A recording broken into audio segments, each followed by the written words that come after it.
Hi everyone, my name is Coco Ma. I'm a sophomore in Benjamin Franklin College, and I am also the author of the Shadowfrost trilogy and the soon-to-come Nightbreaker duology with Penguin next fall.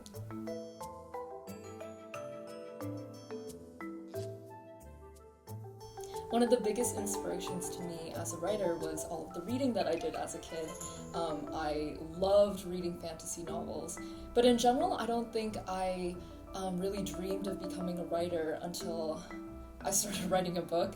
And that was mainly because my life it completely revolved around music. And when I was 5.5 years old, I started playing the piano. And I devoted my entire life to that. I studied at the Royal Conservatory of Music in Toronto, which is where I'm from, and also the Juilliard School in the pre-college department. And it was right before I went to Juilliard that I was taking an English class in 10th grade, and I had an assignment to write a short story.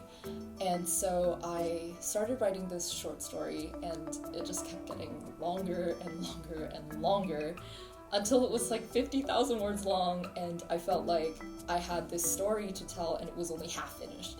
So I decided to kind of try and make it into a book. And I was lucky enough to find a literary agent, and then I published it as Shadowfrost in 2018.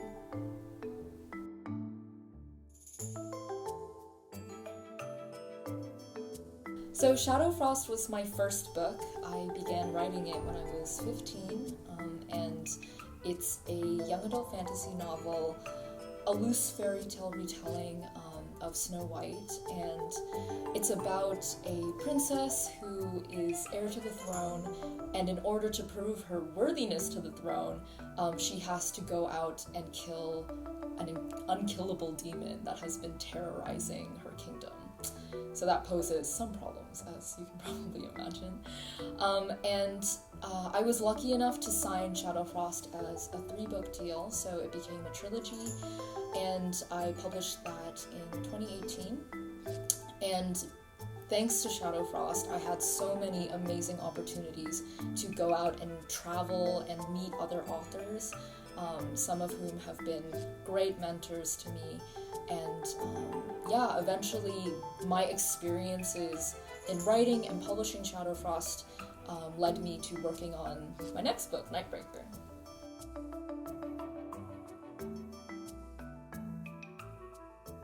Percy Jackson, Harry Potter, those are really classic ones.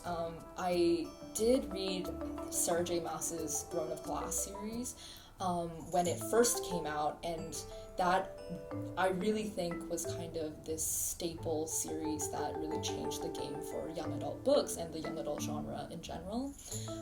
So her series was amazing. Now I really, really love V.E. Schwab. She's like my favorite author ever. She wrote The Invisible Life of Addie LaRue, the Darker Shades of Magic series, and also my favorite, which is the Vicious and Vengeful duo. Well, it's going to be a trilogy, but it's called the Villains trilogy, I believe. She's an incredible person. I'm really, really happy to have met her at BookCon back in 2018. She was so nice, and I actually broke down into tears when I first met her, because she had somehow acquired a copy of my first book, and seeing that she'd been my idol and favorite author for many, many years, meeting her in the flesh and seeing her holding something that I had created and congratulating me was one of the best moments of my life. I also am a big fan of Holly Black, as I mentioned earlier. R.F. Kwong, who is doing her PhD here at Yale right now, and I just met her last week at one of the Polly Murray College teas. We have a few mutual friends, and so I'm going to pizza with her on Tuesday, and so that was super cool because she's also an incredible, incredible author.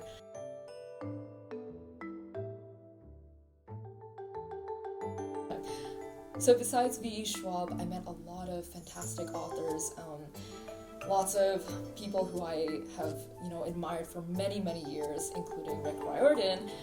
He was doing a panel at BookCon as well, and I went up to him after his panel and I gave him a copy of my book, and I was like, oh my god, and I've loved your books for so long, and he was so nice. He was really, really, it's shocking sometimes that these celebrities, celebrity authors that you've admired for so long are really, really nice, normal people. And he gave me a hug, and he was like, good luck with everything, and congratulations, and yeah, also one of the best moments of my life.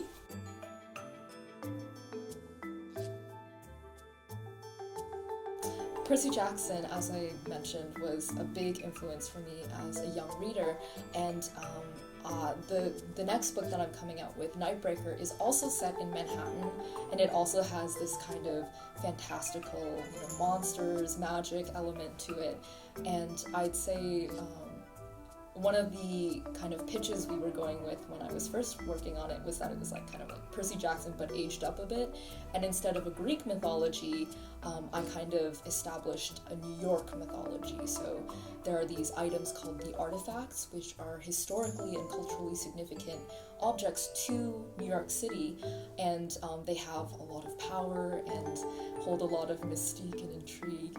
So that was very exciting for me to write.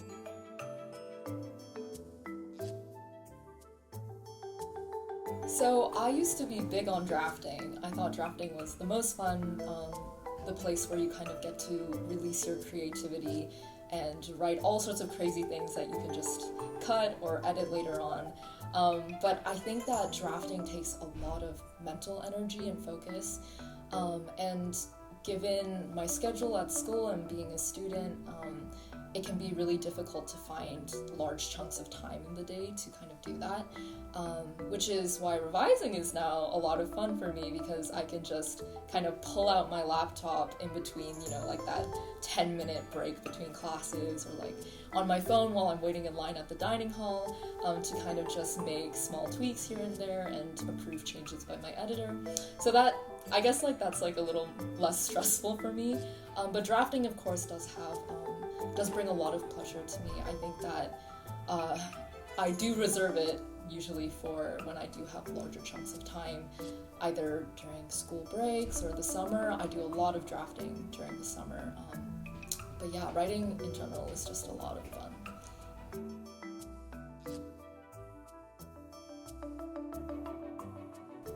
I think one of my favorite parts about the writing process is creating characters, designing characters, coming up with all of their traits and little quirks. It's very exciting, and I personally, my style of writing tends to lean toward more character-driven stories rather than plot.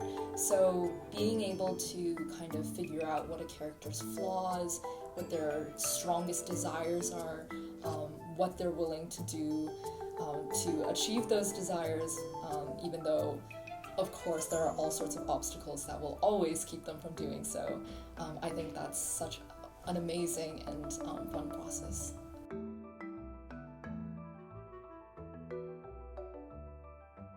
So one of my favorite memories at Yale that has to do with my book was actually the release date of my first book, Shadowfrost. The Yale bookstore held a big release party for me, and I got to invite all of my friends and classmates. Some of my professors came.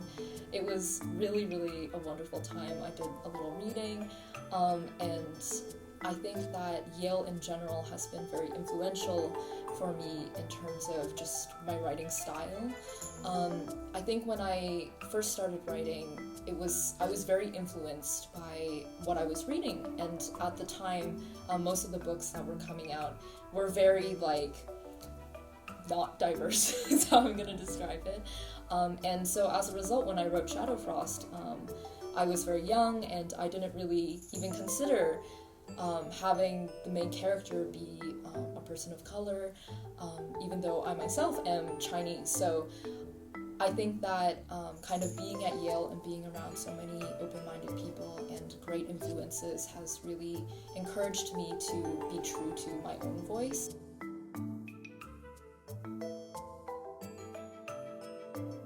So my biggest piece of advice, if you want to write a book and publish a book, is to just sit down and write it. That sounds kind of easy, but it's definitely something that you have to put your heart into, something that you have to be diligent about.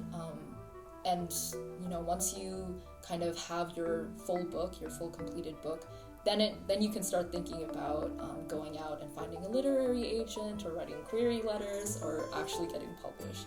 So even if it's really hard for you to find time to sit down and write, even if you can just manage a couple hundred words a day, eventually those will add up and you'll have a book.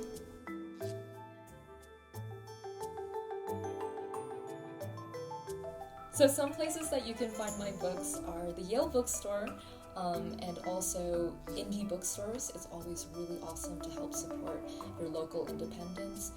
You can order the book through them. It's also available online through Amazon and a lot of other websites. Nightbreaker hasn't released yet, so the pre-order link will be available soon.